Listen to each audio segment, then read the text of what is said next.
Il n'y a pas de raison qui tienne quand il s'agit de la parole.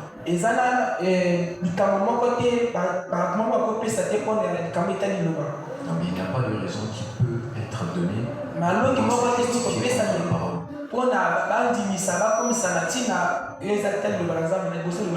donc je vous prie de bien vouloir m'excuser pour mon absence de la profession. Et je ne sais pas si ces excuses-là sont accordées. Merci. Bien. Avant de lire la parole, moi je me rappelle très bien là où nous nous sommes arrêtés. Mais s'il faut regarder un peu, il y a de ces choses qui ont été dites que l'on devrait retoucher un tout petit peu. Pas toucher comme on a eu à toucher, mais retoucher dans le sens brosser et passer tout simplement.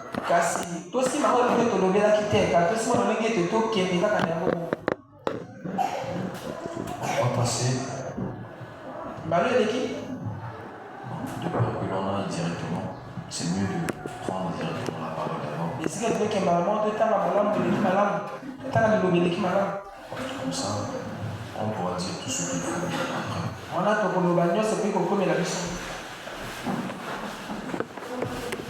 Y a-t-il une personne bien disposée pour nous lire la parole? La lecture n'est pas assez longue s'il y a une personne qui est bien disposée. Celui-là qui se sent conduit.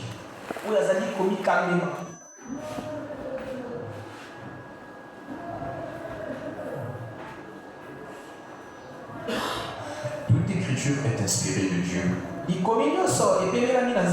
et utile pour enseigner,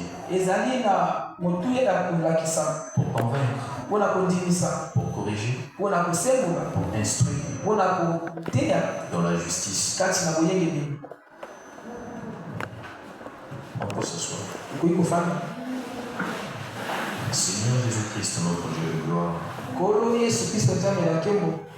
nous te bénissons, mon Dieu, mon roi, de cet accord. Voici, nous voulons tisser une alliance avec toi cette soirée. Et cette alliance, bien-aimé Jésus, elle se base sur cette parole que nous avons. Permets-nous, Seigneur, notre Dieu du puissant Père, de mettre la main sous ta cuisse, Seigneur, et de jurer, bien-aimé Jésus.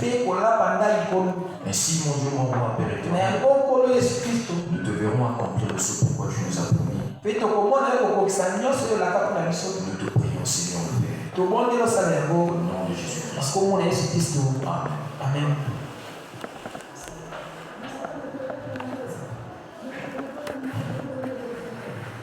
Bien.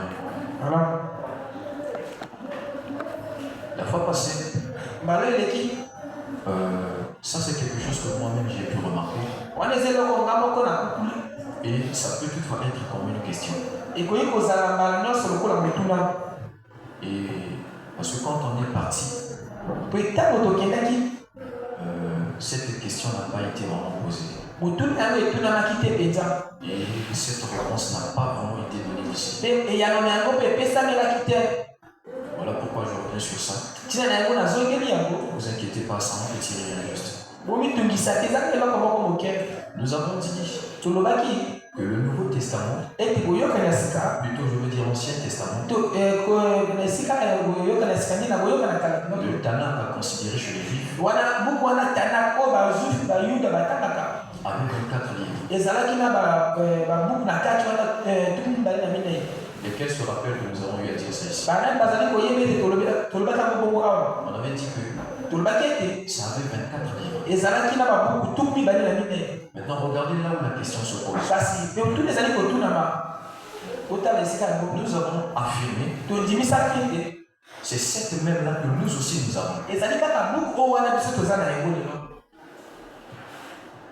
Cet Ancien Testament que nous avons, c'est ce que la religion du judaïsme considère.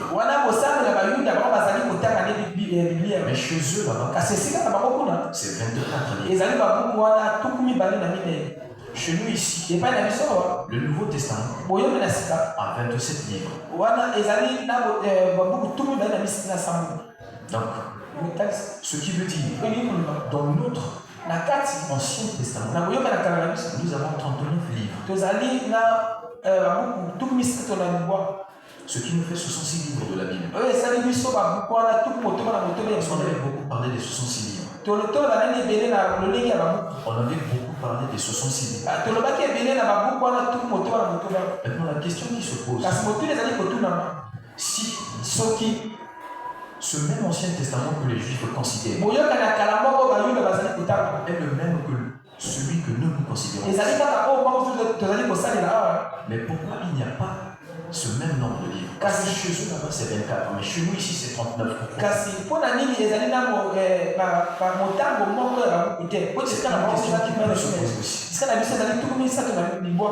C'est une question qui peut toutefois se poser. Parce que quand on a dit que c'est ce même Ancien Testament là que nous aussi nous avons considéré,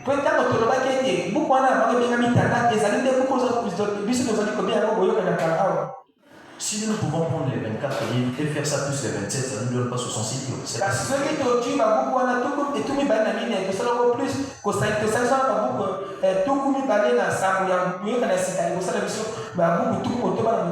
ça ne nous donne pas 66 livres. Je ne sais pas si les gens comprennent. Là-bas, c'est 24 livres. Nous avons dit que nous aussi nous considérons cet même Ancien Testament. Mais pourtant, chez nous, ce ne sont pas les 24 livres. Si chez nous c'était les 24 livres, les 24 additionnés à notre Nouveau Testament qui contient 27, ça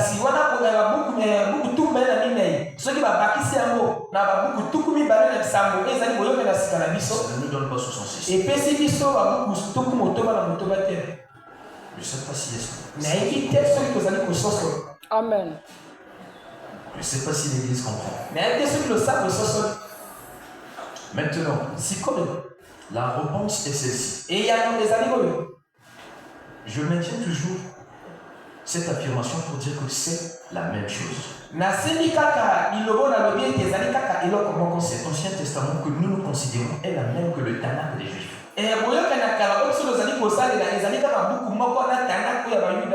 Maintenant, la différence se trouve au niveau de la disposition des livres. Nous devons comprendre que là-dedans, nous prenons notre Nouveau Testament et plutôt notre Ancien Testament. Vous allez remarquer, nous considérons des livres deux fois en double. On dit, ce livre, par exemple, je vais prendre les rois. Nous nous disons un roi et deux rois. Mais chez eux là-bas, il n'y a pas de un roi ni de deux rois. Je ne sais pas si vous voyez déjà la situation que je suis en train de faire. S'il faut considérer les choses chez eux, ils ont combiné tout en un seul livre. Donc nous on a comme deux livres, un roi et deux rois.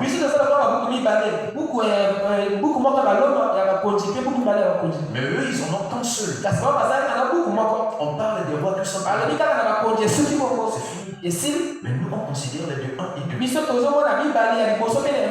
ne sais pas si vous voyez ce qui crée la différence des nombres de livres. Donc, au fait, si on avait disposé ça dans le sens de un roi et deux rois,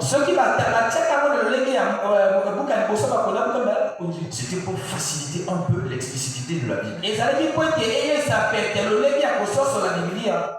Et ça, c'est une des raisons. Donc, je m'étais dit, Ça, c'est quelque chose à souligner. Parce que si on ne souligne pas ça, quelqu'un peut se poser cette question pour se dire, mais là c'est 24. Nous, notre Nouveau Testament a 27. Ça ne nous donne pas vraiment les 66. Et du coup, ça ne marche pas. Donc, comprenez que chez nous, le nombre de livres dans l'Ancien Testament a été augmenté d'après ce que vous venez de dire.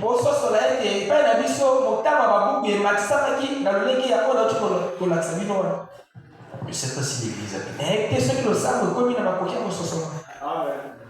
Merci. Bien. Une autre chose qu'on avait évoquée la fois passée. On avait dit un petit truc. Normalement, on se tient à nous rappeler de plus à l'église. On est entre nous. Et j'avais dit que c'est juste une séance de l'école le dimanche. Il y aura genre un petit jonglage d'ici et de là-bas. Dans le sens où la question peut provenir de là-bas, tout comme ça peut provenir. Et j'avais posé cette question. Et la question se basait sur en fait. D'après ce que nous avons vu, on a pu comprendre que les livres ont été écrits au début à Moïse. Donc s'il faut remarquer, nous comprenons que la personne qui commence avec l'écriture de la Bible, mais la question se pose là derrière. Maintenant, que faisait tout croyant?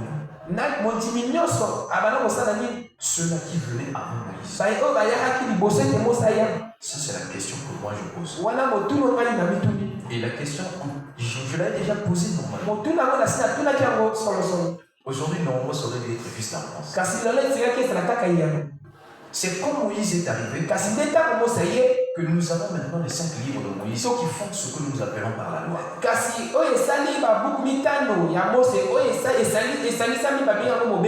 Maintenant, comment vivaient ceux-là qui n'avaient pas les lois écrites?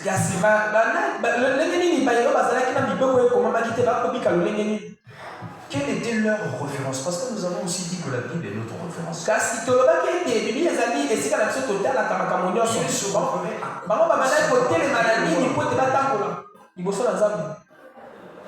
je ne sais pas si l'église peut répondre. Parce que ce n'est pas une question que je pose aujourd'hui, je l'avais posée.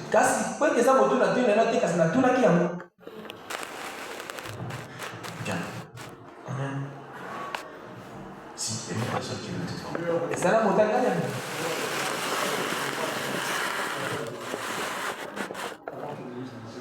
Amen. Est-ce que l'église comprend?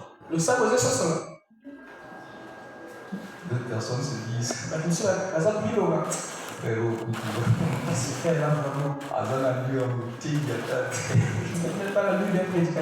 alors c'est le mot.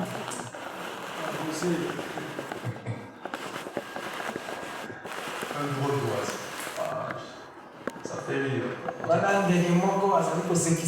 Nous allons pouvoir avoir la réponse de ces questions.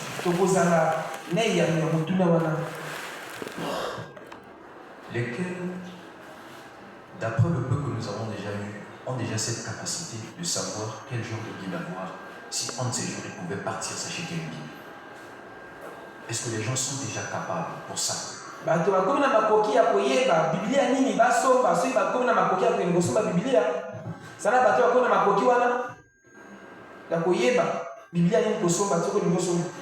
Parce que le sujet que nous sommes en train d'évoquer est tellement vaste.